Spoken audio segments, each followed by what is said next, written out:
بسم الله الرحمن الرحيم. أهلا وسهلا بكم جماهير نادي الزمالك.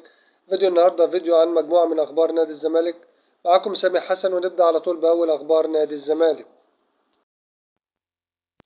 صحيفة الرياضية السعودية تكشف عن البطولة العربية من مشاركة الزمالك. وافق الاتحاد المصري لكرة القدم على استضافة النسخة المقبلة من البطولة التي ستقام في الفترة من 25 يوليو حتى 15 أغسطس المقبل. استضافة البطولة في هذا التوقيت يأتي بالتزامن مع مشاركة عدة فرق عربية في كأس العالم للأندية 2025، وهي الهلال السعودي والأهلي المصري والوداد المغربي والترجي التونسي والعين الإماراتي. البطولة ستضم 25 فريقا، على أن تقام التصفيات الأولية في العاصمة المصرية القاهرة بمشاركة أندية من 6 دول، وهي جيبوتي والصومال، جزر القمر والسودان وموريتانيا واليمن، وذلك لاستكمال الفرق ال16 التي ستخوض دور المجموعات. ويسعى الاتحاد العربي لكرة القدم إلى ضمان مشاركة أندية النصر حامل لقب النسخة الماضية، الهلال، الأهلي والاتحاد من السعودية، بالإضافة إلى الأهلي والزمالك وفريق ثالث من مصر سيتم تحديده لاحقا، كما تجري حاليا مفاوضات مع القنوات الناقلة والرعاة لضمان نجاح البطولة. يا جماعة، البطولة دي لو مثلا فيها الأندية ديت، فالأهلي والزمالك وفريق من مصر أكيد ممكن يكون فريق جماهيري، أو بيراميدز هيكون واحد منهم، وفرقة من السعودية طبعا، وفرقة من هنا ومن هنا طبعا. هتبقى البطولة كده بالتالي قوية، لأن طبعا السعودية معاها أندية فيها محترفين كبار، فطبعا مع الأهلي والزمالك فريق تاني من مصر، وأكيد فريق في فرق من تونس والمغرب. هتبقى بطولة بصراحة يعني تعتبر بطولة قوية جدا. إن شاء الله الزمالك بإذن الله لو البطولة اتلعبت ده تبقى حاجة مميزة إن الزمالك يلعب فيها.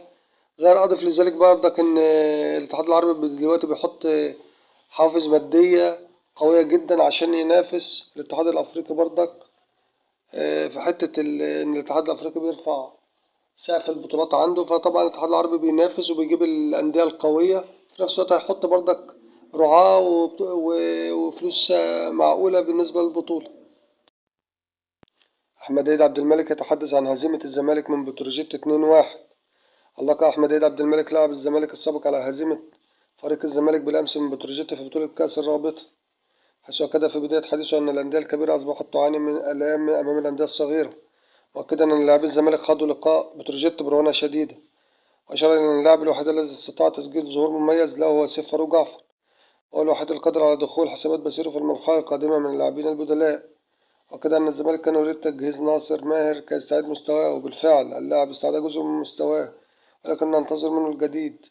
تحدث عن محمد حمدي لاعب الفريق المعار من إنبي، مؤكدا أنه بعيد تماما عن مستواه.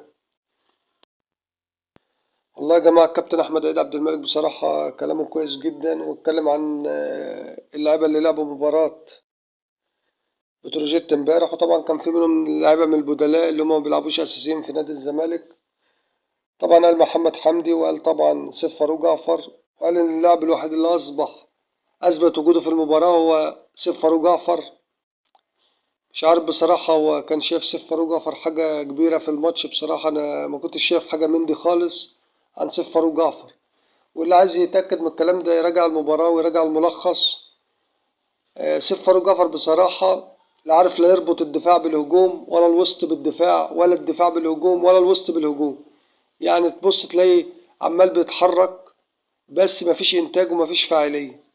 غير غير كده كمان إنه بيمسك الكرة كتير، وبيحاول يعني يجري بالكرة أكتر من اللازم، وطبعا ده مش دوره.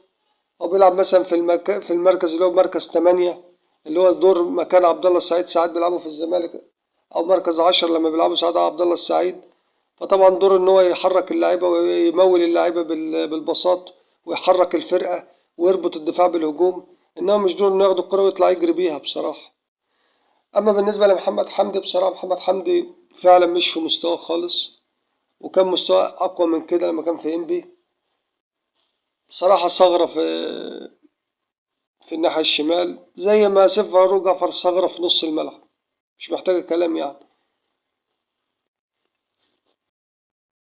الخبر ده بتكون نهاية الفيديو بتاعنا. شكرا لكم لحسن المتابعة، والسلام عليكم ورحمة الله وبركاته.